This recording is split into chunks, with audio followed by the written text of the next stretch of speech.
Good morning, church family. It is wonderful to have you here with us today in the sanctuary and those of you joining us online on this very wet morning, but it's a good thing. I am Nikki Stewart. I am the lay leader here at Port Byron First, and I am going to share some announcements and stuff with you alongside our interim pastor, Becky Butterfield. So in the announcement insert in your bulletin, I'm going to pull out a few things. Today, we do still have love offering envelopes out for our Detroit mission trip. I know some people were asking. They are out there in a basket on the table out by where you picked up your programs, if you would like to do one of those. Tomorrow is our second session of our book study that we're doing this summer. Love is the Way. We're starting at 10 o'clock in the fellowship hall if you'd like to join us. If you're reading it on your own and can't join us in class, questions get posted later in the day tomorrow so that you can do those as well. And then tomorrow is the first of our Cherry Flamingo open tabs. It's going to be from 1 to 3 for youth, young adults, anyone who wants or needs to come have some ice cream and some fellowship. Pastor Becky will be there, so find her. She's going to be outside, hopefully on the picnic tables with your little coupons, and then you'll go inside, get your ice cream, and you can come back out and enjoy the beautiful view of the river and some fellowship and time together. Thursday is the first Pie Day that Alaric mentioned last Sunday. So if you are interested at all in doing that, you can still order pies, or you can just come and get what's there, right?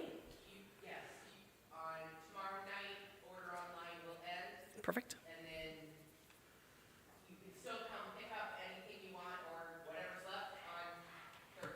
Perfect. So if you'd like to get those orders in, the online links are live until tomorrow evening. If not, they will have some extras there, and you can drive up and see what they have and get what they want. You can buy a whole pie, you can buy a slice. It is totally up to you. And then next Sunday, Pastor Ann Champion will be back with us preaching. Then if you flip over to looking ahead, Sunday, July 12th, we're going to do a send-off lunch for the Detroit mission team after worship. We're going to serve lunch for donations, and they also have an opportunity to write some prayers or notes to the team that we will hand out to them throughout the week while we are up in Michigan, Detroit, Michigan, yes, July 19th through the 25th doing our mission trip. And then the last announcement I have for you today is the end of July, we have a very special treat. Sunday, July 26th, Bishop Bingham Tsai, one of our 2 resident bishops, will be with us in worship. She'll be sharing the message, and it will be delightful. I encourage you all to attend, invite friends to attend. She is wonderful. So we're glad to have her with us. A couple notes about service today. In your bulletin, if you've looked, you're going to see that the "O Lord, Hear My Prayer" hymn is listed 3 times. We're kind of do something a little different this morning. We're going to make our call to worship and our beginning of worship more of a prayerful time. So I'm going to lead you through that, and we'll kind of sing that hymn between the different things, okay? So it'll be good. It's there on your insert. It should be fine. So with that, I also have one last thing. I had told you last week I would be doing an annual conference report, and so I want to do that with you right now. There are more of these paper copies of the report that the conference puts out on the table on the other side of the glass in the fellowship hall if you'd like to read it in its entirety. If you have any questions or if my copies run out and somebody else wants one, you can either look it up on the IGRC website or let me know, and I'd be happy to print out another one, answer questions the best I can, or find answers for you. The rest of our team can also do so. So your Port Byron team that represented us at annual conference was Kathy Moran, Cam Moran, Sam Butterfield, myself, and then I guess they were a part of our group, but they kind of represented Silvis. Gabe Matson and Evelyn Matson also went. So, did I hit everybody? Oh, and Kyan was there, but he was like an at-large college person. And Nellie. Nellie went for the first time this year. There was a big team, can you tell? Okay, so here is what I have to share. Conference this year, we gathered June 4th through the 6th in Peoria at the Civic Center. Our theme was Love Boldly, based on John 13:34 through 35. The 3 of our first expressions focusing on the denomination's new vision statement with our theme, Rivers of Grace. The annual conference was the second for Bishops David Bard and Kenitha Bingham Tsai, who are jointly overseeing our IGRC conference for the 2024 through 2028 quadrennium. As far as business, one of the legislative matters that generated the most discussion was a proposal from the extended cabinet to reduce the number of districts from 5 to 4, effective January 1st of next year. Excuse me. So currently in our conference, which is the entire state of Illinois minus like Chicago area way up there in the north and stuff and across, is currently in 5 districts, and we're part of the West District. It was voted at conference to go down to 4 districts. Each district has a district superintendent that oversees it, and their job is to kind of oversee the pastors and everything that's going on, which you can imagine is a huge job. But there's also supports in place to assist the DSs and to assist the pastors and to make sure that everybody is cared for the best that we can. So we will go down to 4. So on January 1st, we will now be part of the Northwest District of the Illinois Great Rivers Conference. But our DS will stay the same. Reverend James Fielder will still be our DS. Other legislative things that happened, we affirmed allocation of $300,000 for the second of 2 years to Little Grassy Camp that was approved by the conference last year. Little Grassy is one of our conference church camps, and they're struggling a little bit. They're restructuring. They are doing some very cool things this summer in efforts to build camping back up in our conference. So like a lot of other things, kids just aren't going to church camp anymore. So we're trying to find different ways. And one of the neat ways that I'm really excited about is they're having something down at Little Grass this year called Mission Camp. And people come in, that's your home base, and they go out into southern Illinois to do mission work while they're at camp. So they get to stay at camp, they eat at camp, they do the fun campfire stuff at night and all of that, but then they get to go out during the day and do mission work and be hands and feet of Jesus, which I think is a great idea. We also received a report from the Conference Board of Trustees requested by the Conference of 2025 about the feasibility of either selling or keeping our current conference center in Springfield. The study showed that right now it still makes sense to keep our conference center versus leasing spaces and stuff like that to hold the meetings that are held there. So we will continue to have our conference center. We approve resolutions of closing of 67 churches. It is a big number. A lot of them were small churches that just no longer could do church in the way that they had. But we did also hear some really cool, you could submit a video on how you were loving boldly. And there were a couple of different churches that submitted those where churches have gotten together and are figuring out how to do church together. One that was really neat, and I'm not going to remember the names of the churches, so I apologize. But a bigger church, not huge, but a bigger church in the area had space. They have their main sanctuary and they have a chapel. And they were able to work with a smaller church nearby that was thinking they were going to have to close. And they now meet in the chapel and hold church, while the other church meets in their sanctuary.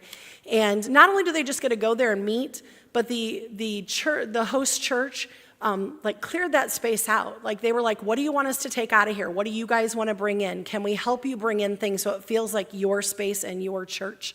They even hung another sign outside so that both churches are represented when people drive by.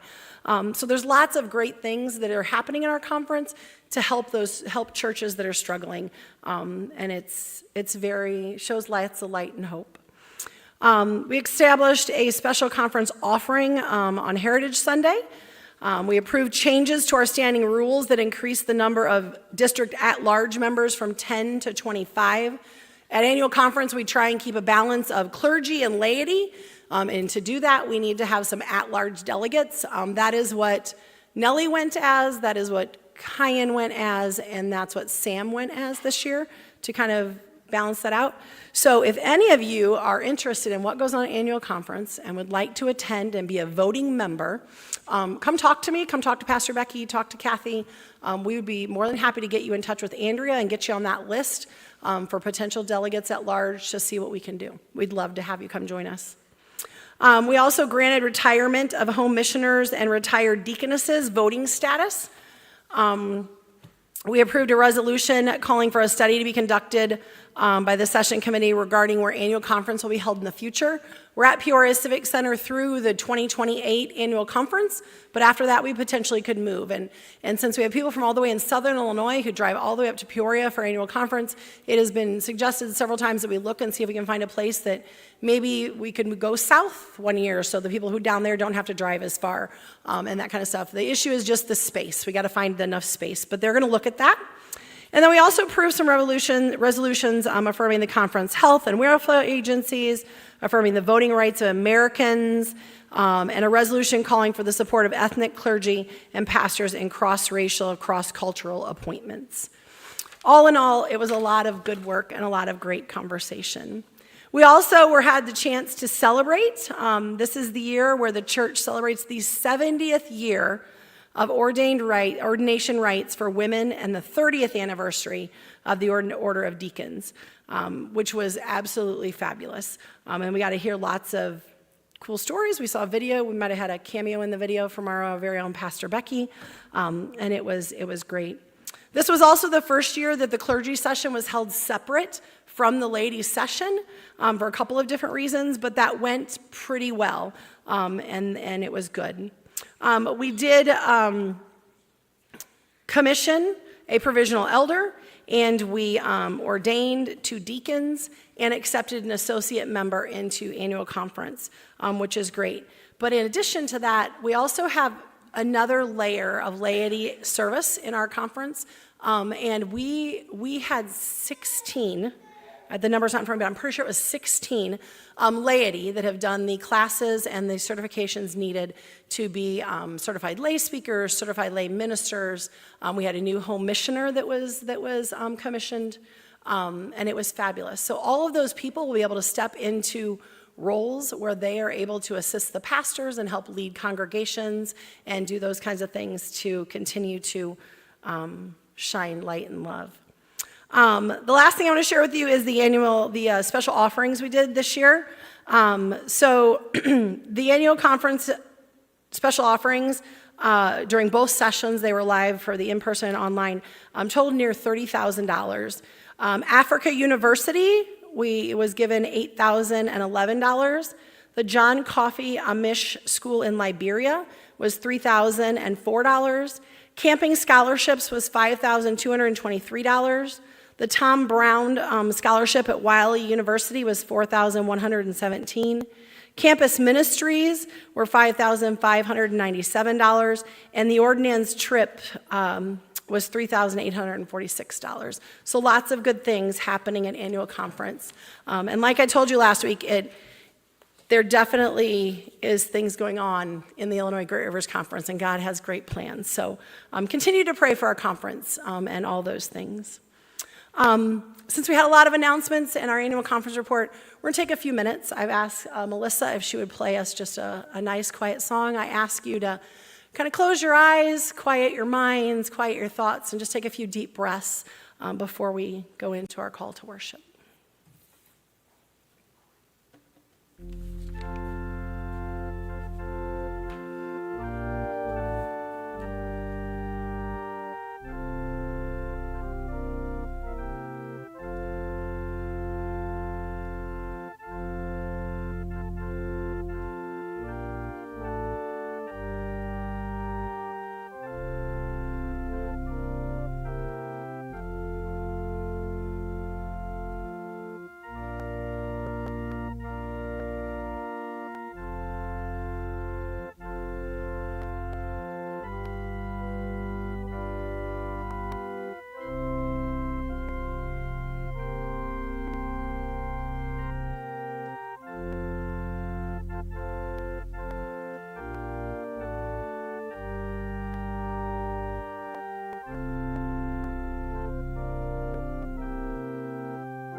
Please remain seated and join me in the call to worship. When we feel abandoned and alone, unable to find a way out of the wilderness that surrounds, we cry out to God, and God listens to us. When we feel discouraged and defeated, unsure we will ever really be able to make ends meet, and worried that no matter how hard we work, it will never be enough, we cry out to God, and God listens to us. When we feel lost and forgotten, unable to find the words for the grief, isolation, and despair that we feel, our hearts cry out to God, and God pays attention to us. As we gather in this place and time, remember, you are not alone. God knows where you are, and God listens to the cries of your heart. May we also listen to one another as God guides us toward cool, refreshing waters we need to continue on our journey of God.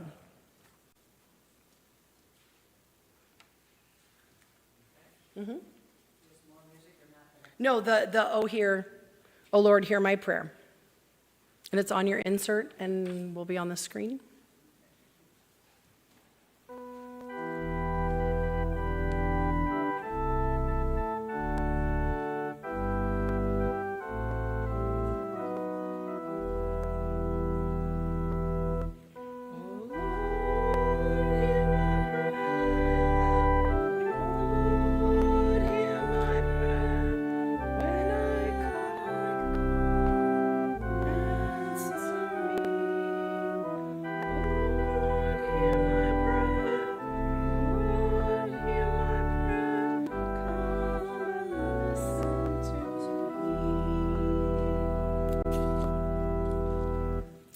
Please join me in the prayer of confession. Holy God, creator of all that is donor of grace and giver of life, hear our prayer.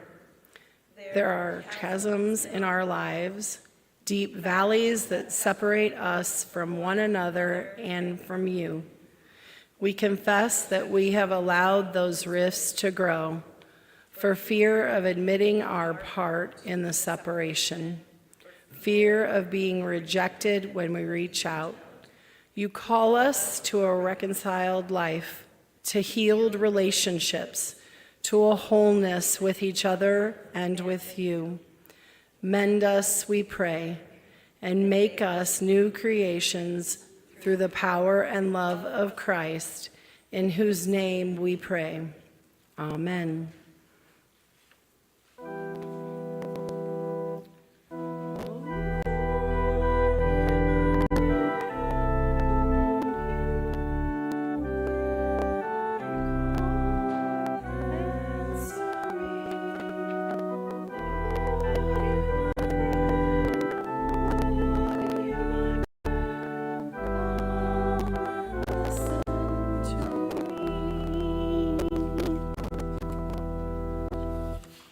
Hear these words from Psalm 86, verses 1 through 10 and 16 and 17. Incline your ear, O Lord, and answer me, for I am poor and needy. Preserve my life, for I am devoted to you. Save your servant who trusts in you. You are my God. Be gracious to me, O Lord, for to you do I cry all day long. Gladden the soul of your servant. For to you, O Lord, I lift up my soul. For you, O Lord, are good and forgiving, abounding in steadfast love to all who call on you. Give ear, O Lord, to my prayer. Listen to my cry of supplication. In the day of my trouble, I call on you, for you will answer me. There is none like you among the gods, O Lord, nor are there any works like yours. All the nations you have made shall come and bow down before you, O Lord, and shall glorify your name. For you are great and do wondrous things. You alone are God. Turn to me and be gracious to me. Give your strength to your servant. Save the child of your serving girl. Show me a sign of your favor so that those who hate me may see it and be put to shame. Because you, Lord, have helped me and comforted me.